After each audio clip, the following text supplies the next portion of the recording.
We got some other quarterbacks to talk about. Yes, very playful. Before we do that, a reminder that August 26th, coming up in just a couple weeks, is officially FanDuel Futures Day. It's a brand new holiday for football fans who live for bold predictions and preseason hunches. For 24 hours, FanDuel is giving you deals on NFL season predictions. So whether you're calling your MVP, eyeing a long shot division winner, or ready to crown your Super Bowl champ before week one even kicks off, this is your moment. Visit the FanDuel app today and start planning your future bets now, because Futures Day is one day and one day only. FanDuel, play your game, an official sportsbook partner of the Ultimate Cleveland Sports Show. Can we say this? Right now as we're talking, the CU aunties and uncles have the mentions is about to be crazy. For Sean? The Sean King mentions, well, he might do 300,000. They gonna kill him. He praised them and then called them crazy at the same time. It was weird. It was like he was together with him, and then they broke up, then they got back together, then he loved them, then he tried to give him some advice. But the only all in 20 minutes. All in 20 minutes. Fatal attraction. But as Tyvis, as we always say, under no circumstances will there be any celebrations. Oh, shit, I was going to ask him about Deshaun. God dang it! Because I know. Dang, that's what I wanted to ask him. All right, dang, wait, bro, you forgot the day? I tried to tell you. Call him back up. Call him. No, playing. We'll have Sean on. We can ask you about Deshaun then. But I wanted to ask you guys about another quarterback we have not mentioned yet today, or really in a long time, because he decided to pull out of the 2025 NFL draft. And he was on the Ross Tucker podcast recently. Oh, heck. This guy being Penn State quarterback Drew Allar. And he is from the Northeast Ohio area. Medina. Asked Drew about potentially playing for the Browns. And we do know Cleveland has 2 first-round picks next year. So there's a chance that they could be in the quarterback market. I want to play this soundbite, and then I want to ask you guys a follow-up question. But first, here's a soundbite from the Ross Tucker podcast. All right, did you grow up a Browns fan? I did, yeah. Okay, so would that be your dream team, or that would be pretty special to get drafted by them? I mean, that would definitely be special because, I mean, my dad had season tickets growing up. They've been passed down since my great-grandfather. Oh, my gosh. Yeah, so like back in the, I think 50s or 60s is when my family first got them tickets in their names. So that would definitely be surreal just because, I grew up going to every home game from the time I was 7 to 8 years old to by the time I was a freshman in college. Oh, you go to every home game? Yeah, no matter the weather or the record. Yeah. I was about to say. Yeah. No, did you go to any preseason games in 2006? Do you know? I don't think so. I was only 2. So, God! I got traded to Cleveland during training camp in 06, and I started the last 3 preseason games. So, yeah, maybe baby Drew. Oh, my gosh, that makes me feel so old. So Drew is one of the number of quarterbacks who some scouts are high on entering this upcoming season. I'm curious, Dustin, I'll start with you. Yeah. Are you buying the Allar hype, or is he being talked about in a certain light here in Cleveland because of where he was born, where he grew up, and where he played? Well, I mean, there's certainly a geographical aspect to this. The kid's from Northeast Ohio. He said it right there. I mean, all those things sort of, bring nostalgia to light for Browns fans. And, you go back to, like Bernie, right? I mean, Bernie was in Ohio, wanted to play for the Browns. Like, all those things, come back to light. My biggest issue is when because those numbers are good, but like the numbers just weren't there against the tough defenses and the top defenses in the country. It wasn't there against Ohio State. It wasn't there against Notre Dame. You could put up numbers against Boise, and you could put up numbers against Maryland and Indiana and blah, blah, blah down the line. I want to see more this season from him. And Penn State's supposed to be a top 5 team in the country. Okay? 2. So we're going to find out a lot more about Drew Allar this season. I'm a fan. I'm rooting for the kid. I don't know the kid personally, but certainly, just being down the road from where he grew up and where he went to high school, I watch him. My brother's a Penn State alum, and so we talk about Penn State football quite a bit. The other thing I would say is that the hype is there because he's a big, strong kid who throws a beautiful pass, who's an above-average athlete, who plays it for the number 2 team in the country. So, yeah, there's going to be hype for those guys. They don't fall off trees. Those size players who have that talent just doesn't fall off trees. Now he's got to do it again against better competition and prove to the NFL people that he can do it. But he's like a Josh Allen type of guy, not quite as big as Josh, but or athletic, but he's a big, strong kid who can throw the football down the field. I'm gonna defer to the Big Ten first and foremost. Yeah, I would too. Y'all I know more about the SEC. I know about the Big Ten. Well, these dudes. We don't have the Big Ten. College. fair. You guys That's got fair. college analysts sitting here, right? Tyvis works for the Big Ten. Dustin calls. Tailgate show starts August 30th. There you go. Make sure you be there. I'll be in Maryland. There it is. Both of you guys played, and you guys are from the area, played in the league, so there's always that thing, right? Everybody's like, do you want to play for the Browns? Do you want to play for the Browns? Sure, that's a fact. It's the thing. That's it. So you know what it is. And you're like, dude, the Browns didn't look at me, or the Browns did. It's always like this weird thing where you can't say anything bad, but then you can't just be looking crazy like if they don't draft you. It's just what it is. I'm with you, though. I need to see it against Notre Dame. I said all they needed is a couple throws against Notre Dame. 2 throws. They needed 2 throws. All they need is a couple. I'm like, and a couple first downs. Yeah, I'm like, come on, bro. It's there for you, bro. They got 2 great running backs. They got nice. They stay with 2 or 3 defensive ends.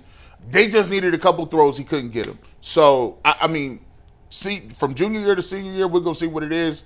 Tyvis, you saw him play a lot. You on the Big Ten Network. You guys went to Ohio State. He was in the division. What are your thoughts on Drew Allar?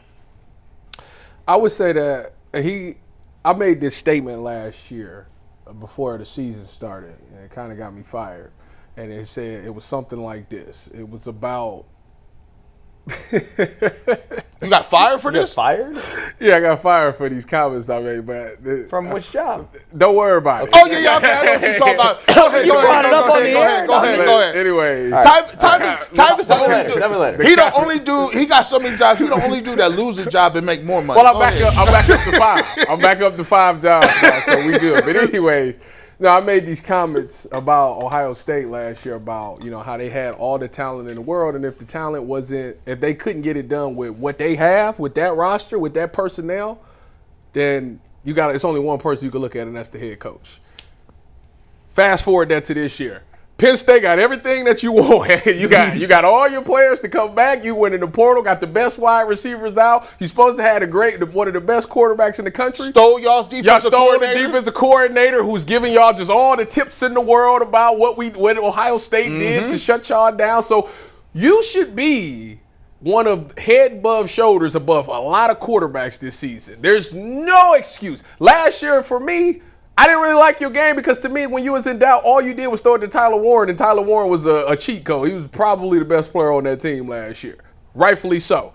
This year, you don't have Tyler Warren anymore, and if you're the quarterback that you say you are, it shouldn't be, I got to just force feed my tight end. I should be able to raise the play of everybody around me. Tom Brady is notorious for doing it because he's went to a lot of Super Bowls with receivers that we can't even name, but yet he still was able to get it done.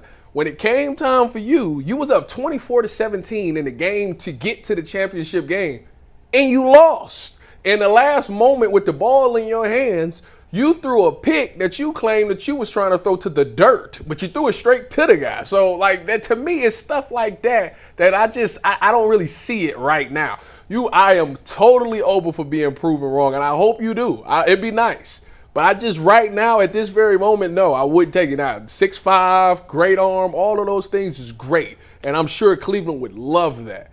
But until you put it on tape to where I can see it against Ohio State, I can see it against Notre Dame and all these top teams in the country, how am I going to sit there and say that I would believe that you would be the guy that can help the Browns get to where they want to go? At this very present moment, as of August 12th, Tuesday, August 12th of 12/28, I don't see it right now. But you got a whole entire year to prove me wrong because they have went out and got you everything that you want. You've literally stolen the recipe of what the last 2 national champions did. Y'all was able to recruit y'all guys to come back for another year. A lot of y'all key pieces is coming back for another season. Get it done. That's all I don't. Can I get one of you? Can I get your opinions on this? I want y'all. Well, look. I want to start placing bets on what are we doing So he's part of the class that we say is the much better draft class. And but all of them was eligible to go into the draft this year, but decided to come back for another year because they didn't think they were good enough. Do you have a favorite out of these? Do you have Garrett Nussmeier?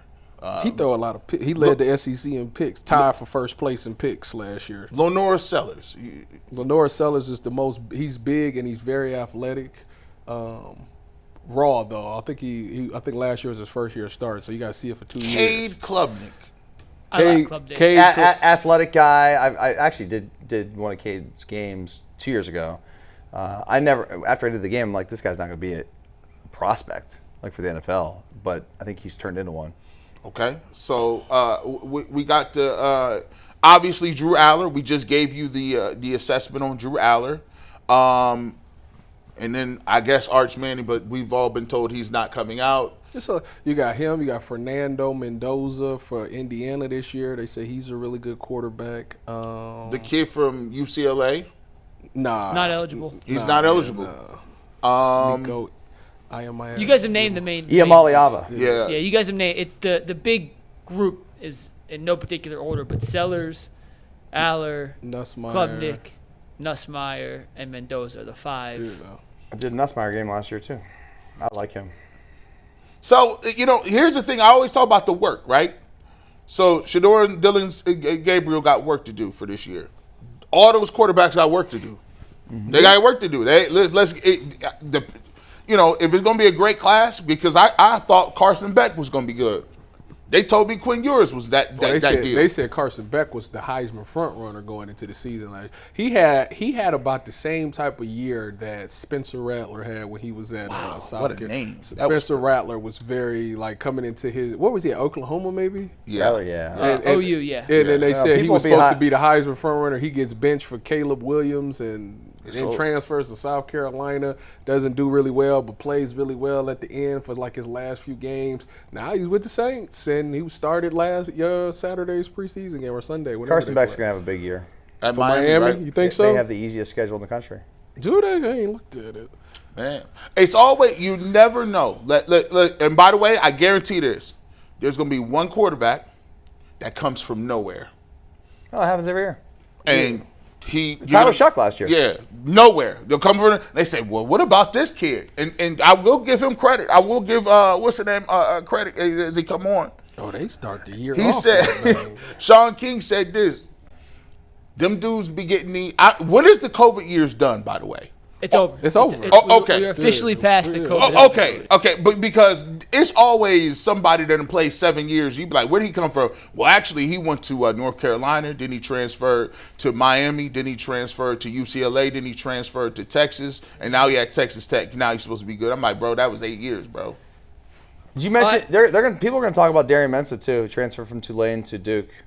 He'll have a good year. He's an athletic guy that made a lot of plays for Tulane. That's why they won 9 games last year. That's another name that people by the end of the year in the ACC people will be talking about him and Duke's going to have a good year too. Quote me on that. He was the dude with the NI, one of the MI, that NI. He got $1 million in Duke. Yeah. A lot of money.